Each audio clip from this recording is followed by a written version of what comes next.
Hello dear students, good morning, good evening all of you. कैसे हैं आप सब? आई होप कि आप बहुत अच्छे हैं और बहुत ही अच्छी तरीके से आप इस कोर्स को कवर कर रहे हैं।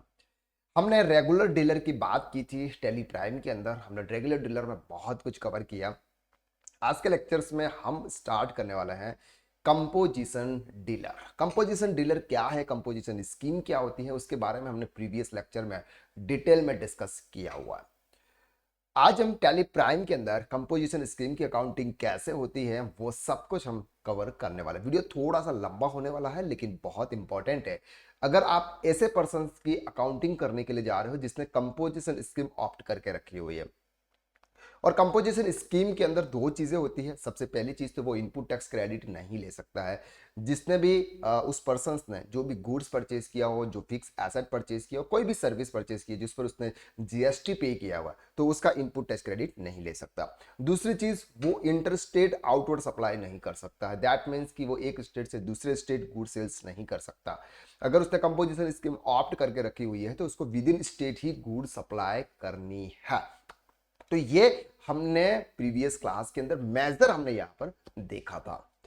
अब हमें नई न्यू कंपनी हमने क्रिएट की है हर्ष एंड हर्षित के नाम से। ये कौन है सर हर्ष एंड हर्षित? ये मेरे दोनों बच्चे हैं जो 5 साल के हैं, ट्विंस हैं। उनके नाम से मैंने कंपनी एज ए क्रिएट करके रखी है हर्ष एंड हर्षित। चलो अब सर बात करते हैं। सबसे पहले हमें क्या करना है, यहाँ पर जीएसटी को एक्टिवेट करना है। क्योंकि सर ये जीएसटी में रजिस्टर्ड तो है लेकिन उसने कंपोजिशन स्कीम ऑप्ट करके रखी है। कंपोजिशन स्कीम के अंदर एक और चीज यहाँ पर ये थी कि जो भी सर आउटवर्ड सप्लाई होता है उसको 1% का टैक्स पे करना। अगर वो मैन्युफैक्चरिंग है, ट्रेडर्स है, तो 1%। अगर रेस्टोरेंट की सर्विस प्रोवाइड कर रहा है तो 5%। अगर सर्विस अदर सर्विस कर रहा है तो 6% के हिसाब से उसको टैक्स पे करना।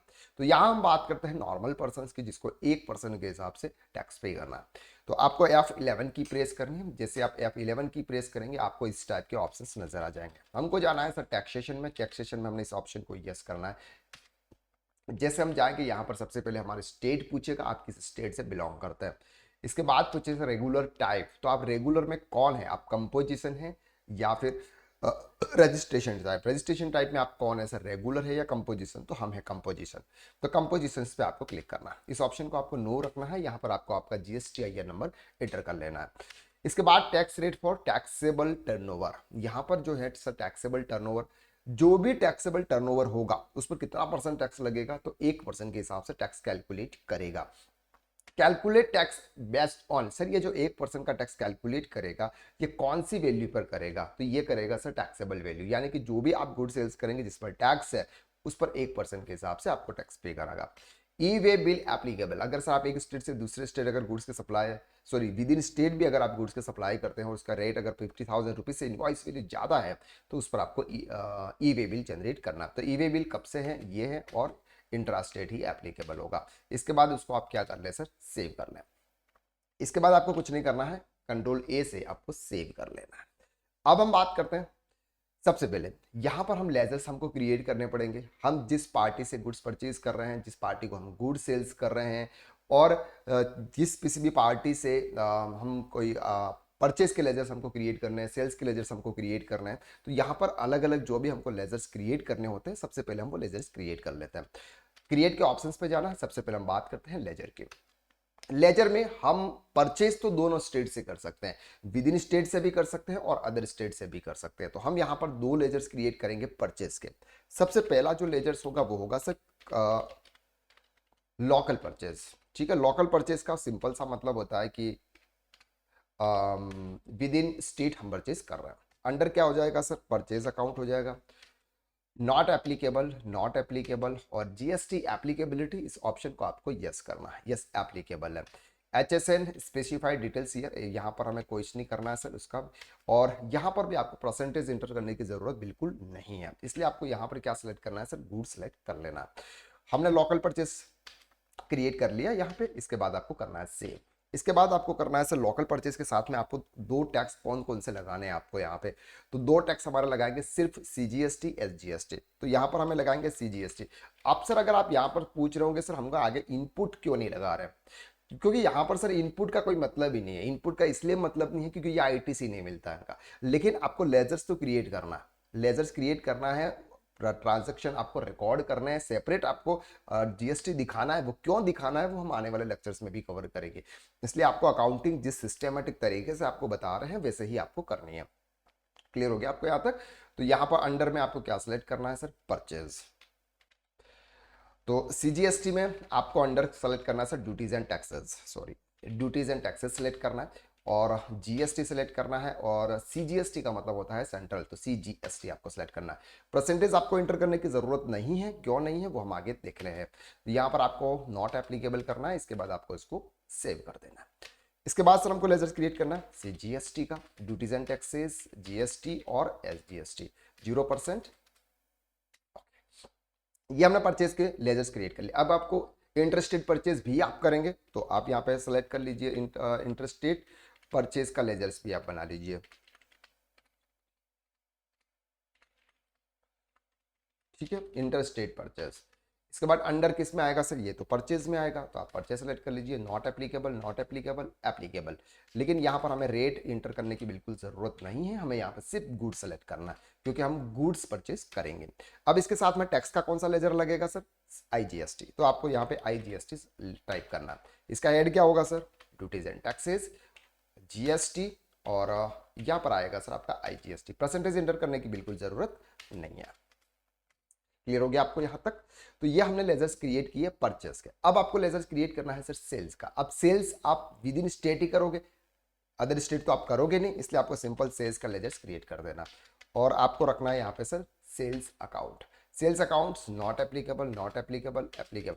अब यहाँ पर सर आपका कोई भी टैक्स नहीं लगेगा, इसलिए आपको यहाँ पे नॉट एप्लीकेबल करना है।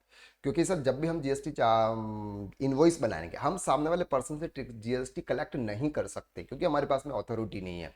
हमें 1% किस में देना है सर? जो भी हमारा टर्नओवर होगा उसका 1% हमको देना है। सामने वाले पर्सन से हम कलेक्ट नहीं कर सकते। आपको तो जो आपकी रेट है, नॉमिनल रेट है, वही आपको सामने वाली पार्टी से लेनी है। इसलिए यहाँ पर जीएसटी एक्टिवेट नहीं होगा सेल्स के अंदर। तो यहाँ पर सर हमने सेल्स का लेजर क्रिएट कर लिया। अब सर यहाँ पर सेल्स के जीएसटी के लेजर्स आपको क्रिएट करने की जरूरत है क्या? सीजीएसटी और एसजीएसटी और आईजीएसटी अभी आपको क्रिएट करने की जरूरत नहीं है, इसलिए अभी हम क्रिएट नहीं करते। जब बाद में जरूरत पड़ेगी तो वह मैं आपको बता दूंगा कि सर वहां पर आपको जरूरत पड़ रही है। ठीक है सर, चल अब हमको क्या करना है सर? पार्टी के लेजर्स क्रिएट कर लेते हैं, एक दो पार्टी के लेजर्स क्रिएट कर लेते हैं जिनसे हम गुड्स परचेज कर रहे हैं। जैसे फॉर एग्जाम्पल हम कर लेते हैं सर मोहन लिमिटेड। ठीक है, मोहन लिमिटेड कर दिए। ये पार्टी कहाँ की है सर? ये पार्टी हमारी एमपी की है। तो सन्ड्री क्रेडिटर्स होगा जिस पार्टी से हम गुड्स परचेज करते हैं। मेंटेन बिल बाय बिल के ऑप्शंस को हम अभी नो रख रहे हैं, हम यहाँ पर bill bye bill options activate नहीं कर रहे हैं। ठीक है, स्टेट आपने यहाँ पर लिख दिया मध्य प्रदेश। अब अगर सर ये रेगुलर डीलर है, हाँ रेगुलर डीलर है, इसका जीएसटीएन नंबर आपको यहाँ पे एंटर करना। हम as a dummy GST number यहाँ पे एंटर कर देते हैं। हमने डमी जीएसटी नंबर एंटर कर दिया, इस ऑप्शन को आपको नो करना है। इसके बाद सर क्या करना है? आपको सेव कर देना। एक ही पार्टी हम क्रिएट करते हैं, दूसरी पार्टी क्रिएट नहीं करते हैं क्योंकि हमारा वीडियो क्या हो जाएगा सर? बहुत लंबा हो जाएगा। बस same to same as it is ही करना है। हमने रेगुलर डीलर के अंदर जो पार्टी के लेजर्स क्रिएट करते समय हमने जो देखा था, same to same as it is ही आपके लेजर्स क्रिएट होते हैं। अब हम क्रिएट करेंगे सर आउटवर्ड सप्लाई के लिए, यानी कि सेल्स के। तो सेल्स में हम लिखेंगे सर सतीश। ये कौन होगा सर? आपका सन्ड्री डेटर्स। तो आपको यहाँ पर सन्ड्री डेटर्स सेलेक्ट करना है और इस ऑप्शन को आपको नो करना है। अगर आपको एक्टिवेट है वो आपका ऑप्शन से maintain balance bill bye bill अगर आप कर रहे हैं तो आप ऑप्शन यस कर सकते हैं। अब यहाँ पर सर हम बात करते हैं कि ये जो है ये अनरजिस्टर्ड डीलर है। हम बात करते हैं फॉर एग्जांपल ये है जो अनरजिस्टर्ड डीलर है, सामने वाला पर्सन जिनको हम गुड सेल्स कर रहे हैं वो अनरजिस्टर्ड डीलर। तो आपने यहाँ पर क्या किया सर? अनरजिस्टर्ड डीलर सेलेक्ट किया। ठीक है, ये तो हमने सर पार्टी के लेजर्स क्रिएट कर लिया है। अब हमें करना है sir stock item. Stock item हमको क्रिएट करना है। तो स्टॉक आइटम हम क्या सेल कर रहे हैं? फॉर एग्जांपल हमारा जो बिजनेस है वो मोबाइल का बिजनेस है। किसका बिजनेस है? मोबाइल का। तो हम मोबाइल परचेस करेंगे, तो मोबाइल का एक आइटम हम क्रिएट कर लेते हैं मोबाइल। अंडर आप प्राइमरी रख दीजिए, बाकी आप ग्रुपिंग कैसे करते हैं वो हमने रेगुलर डीलर के अंदर बहुत डिटेल में देखा हुआ है। ठीक है, यूनिट आपको क्रिएट करना है नंबर। अब यहाँ पर सर आपको ये ध्यान रखना है कि नंबर का यूक्यूसी कोड भी आपको जनरेट करना है। ठीक है, तो ये आपने कर दिया नंबर। फिर आपको सर यहाँ पे एप्लीकेबल है, यहाँ पर स्पेसिफिक डिटेल्स है। अब आपको यहाँ पे क्या करना है सर? HSN कोड आपको एंटर करना है। फॉर एग्जांपल हम ये मान के चलते हैं कि ये उसका HSN कोड है और आपको यहाँ पे रेट का इंटर करना है, तभी जाके तो आपका परचेज करते समय आपका टैक्स कैलकुलेट करेगा सर। जीएसटी रेट कितना है सर? जीएसटी रेट आपका 5%। फॉर एग्जाम्पल इस पर 12% का रेट है। तो यहाँ पर आपका गुड्स है, 12% का रेट आप सेलेक्ट कर लीजिए। ठीक है, एक ही आइटम है, हम फॉर एग्जांपल हम एक ही आइटम सेल्स कर रहे हैं। बस इसके बाद क्या करना है सर आपको, सबसे पहले हमको करना है परचेज। सबसे पहले हमको क्या करना है सर, परचेज की एंट्री करनी है। तो हम जाएंगे सर वाउचर में, वाउचर्स में जाएंगे, F9 प्रेस करेंगे। F9 के बाद जो भी आपका इनवॉइस नंबर होगा वो इनवॉइस नंबर आपको यहाँ पे एंटर करना है। फॉर एग्जांपल ये इनवॉइस नंबर है। इसके बाद पार्टी नेम क्या है सर, मोहन लिमिटेड, जिससे हमने गुड्स परचेज किया, ये हमारी मोहन लिमिटेड है। जो भी आपकी यहाँ पर रिसिप्ट की डिटेल्स है वो डिटेल्स आप यहाँ पे एंटर कर सकते हैं। उनका GSTN नंबर यहाँ पर आ गया, स्टेटस ऑफ सप्लाई भी आ गया, और एंटर प्रेस करना है। अब आपसे क्या करेंगे, ये लोकल परचेज है हमारा, तो हम लोकल परचेज पे सिलेक्ट करेंगे। मोबाइल है, मोबाइल है, कितने पीस है सर, 10 पीस है। एक पीस का रेट कितना, फॉर एग्जांपल हम बात कर रहे हैं 25,000, तो ये आपका आ गया सर 2,50,000। अब आपको क्या करना है सर, CGST चार्ज करना है। मतलब ये क्या है सर, CGST आपका इनपुट CGST है, और SGST चार्ज। बस ये आपका क्या हो गया सर, बिल बन गया।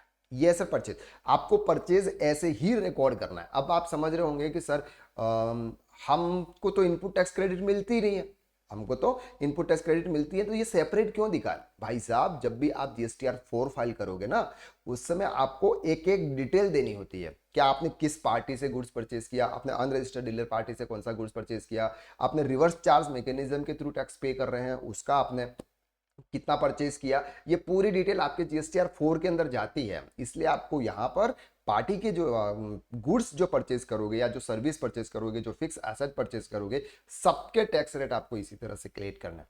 दैट मीन्स हम ये मान के चलते हैं कि जो भी हमने रेगुलर डीलर के अंदर जैसे परचेज की अकाउंटिंग देखी थी, गुड्स परचेज की, फिक्स एसेट्स की अकाउंटिंग हमने देखी थी, और इनवॉइस को हमने रिकॉर्ड किया था। इसके बाद सर आप कुछ एक्सपेंसेस पे कर रहे हैं, तो उसका हमने पेमेंट, परचेज, या फिर आपने जर्नल वाउचर्स में ट्रांजैक्शन रिकॉर्ड किए थे, as it is same to same transaction record आपके कंपोजिशन स्कीम में भी होंगे।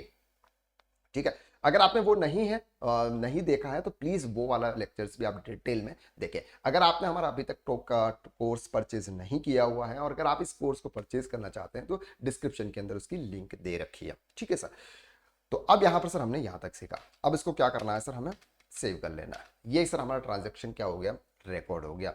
अब हमें करना है सर सेल्स। अब हम सेल्स करेंगे, तो सेल्स में आपकी ये पार्टी है, फॉर एग्जांपल जो भी पार्टी है, आपको सतीश, सतीश पार्टी है, ये सर आपका अनरजिस्टर्ड डीलर है। आप सेल्स में जाएंगे, आइटम सेलेक्ट करेंगे। सर आपके पास में 10 आइटम पड़े हैं, दो आइटम, एक आइटम आप उसको सेल कर रहे हो, और आपने 25,000 में था सर, 29,000 में आप बेच रहे हो। कितने में बेच रहे हो, 29,000। बस, और कुछ बिल निकालना आपको, ना तो आपको CGST चार्ज करना है, ना SGST चार्ज करना है, ना IGST तो आप चार्ज कर ही नहीं सकते हो। बाकी CGST और SGST चार्ज आपको नहीं करना है। ठीक है, तो ये इस तरह से आपको क्या करना है सर, ट्रांजेक्शन को रिकॉर्ड करना है। तो आपने परचेज के ट्रांजेक्शन रिकॉर्ड कर दिए, आपने सेल्स के ट्रांजेक्शन रिकॉर्ड कर दिए। एज इट इज ट्रांजेक्शन आपको ईयर में करना है। आपने जिस भी मंथ, जिस भी ट्रांजेक्शन को रिकॉर्ड कर रहे हैं, अगर परचेज का कोई भी आइटम अगर आप परचेज कर रहे हैं, आपको एज इट इज ही रिकॉर्ड करना। आइटम नेम चेंज हो जाएगा, उसका GST का जो परसेंटेज है वो आपका चेंज हो जाएगा। सेल्स आप कुछ भी करोगे, एज इट इज मोबाइल ही सेल्स करोगे, किसी भी पर्सन को कोई भी आइटम सेल्स करोगे, आपको टैक्स चार्ज नहीं करना है। क्लियर हो गया आपको यहाँ तक? चलो, तो ये सर हमारा क्या हो गया कि हमने ट्रांजेक्शन को रिकॉर्ड कर दिया, और हमने सेल्स की एंट्री पास कर दी। अब हमें सर जाना है जी डिस्प्ले मोर रिपोर्ट में। अब जाना है सर स्टेटरी रिपोर्ट में, और सबसे पहले यहाँ पर आता है CMP 08। ये CMP 08 फॉर्म क्या है? CMP 08 फॉर्म पेमेंट का रिटर्न है। आप जो भी गुड्स सप्लाई करते हो, आप जो भी सेल्स करते हो, ठीक है, आपने सेल्स किया अप्रैल मई जून, अगर फॉर एग्जांपल हम मान के चलते हैं फर्स्ट क्वार्टर में आपने सेल्स किया, तो फर्स्ट क्वार्टर में आपने जो भी सेल्स किया, जो भी आपकी वैल्यू थी, उसका 1% आपको टैक्स पे करना होता है। वो CMP 08 फॉर्म के थ्रू करना होता है। क्वार्टरली टैक्स पे करना होता है, तो वो CMP 08 फॉर्म ये है। इस पर आपको क्लिक करना है, और डेट आपको यहाँ पे सिलेक्ट करनी है। तो ये हमारी डेट है, जिसे यहाँ पर सर क्वार्टर ऑटोमेटिकली आ रहा है। अब यहाँ पर सर क्या बोल रहा है कि ये जो ट्रांजेक्शन है, ये ट्रांजेक्शन नॉन रिलेवेंट बता रहा है। क्यों नॉन रिलेवेंट बता रहा है सर, देखते हैं इसमें क्या हो गया। सॉरी, यहाँ पे क्या था सर, जब भी आप लेजर्स क्रिएट करें सेल्स का, हमने क्या किया था, उसमें सेल्स में एक्टिव नहीं किया था। अब आप लेजर एल्टर पे जाएंगे, यहाँ पर आप लेजर्स में जाएंगे और सेल्स में जाएंगे। ठीक है, ये हमने सेल्स का लेजर क्रिएट किया था। तो यहाँ पर आपको क्या करना है, सिर्फ जीएसटी एप्लीकेबल करना है, बाकी कुछ भी नहीं करना है, सिर्फ एप्लीकेबल करना है। परसेंटेज भी रेट भी इंटर करने की जरूरत नहीं है, सिर्फ आपको जीएसटी एप्लीकेबल करना है। तो जैसे हम जीएसटी एप्लीकेबल करेंगे, हमने जो भी ट्रांजेक्शन रिकॉर्ड किया वो आपके CMP 08 फॉर्म के अंदर आ जाता है। ये सर आपका स्टेटरी रिपोर्ट, ठीक है, स्टेटरी रिपोर्ट में जाना है यहाँ पे, और जीएसटी रिपोर्ट ये है CMP 08। अब आप यहाँ पे सर 1 अप्रैल 2023 से 30 जून, तो यहाँ पर ये अमाउंट आ जाता है sir, outward supply including exempted supply. अब क्या करना है सर, उसका पेमेंट करना है। क्या करना है सर, उसका आपको पेमेंट करना है। तो सिंपल, जो भी आपका पेमेंट आएगा वो आपको यहाँ पे पेमेंट करना होगा। ये भी क्या होगा सर, आपका एक्सपेंस होगा। ये भी क्या होगा, अल्टीमेटली सर आपका एक्सपेंस होगा। ये इतना पेमेंट सर आपको करना है, कितना, 145 यानी कि 290 रुपीज़ का आपको पेमेंट करना है। तो ये आपको पेमेंट करना है सिंपल CGST और SGST। कैसे करना है सर, यहाँ पर आपने लेजर्स तो क्रिएट किए नहीं है, तो यहाँ पर CGST और SGST के लेजर्स, या फिर हम ये मान के चलते हैं कि GST एक्सपेंसेस हम डाल सकते हैं यहाँ पे।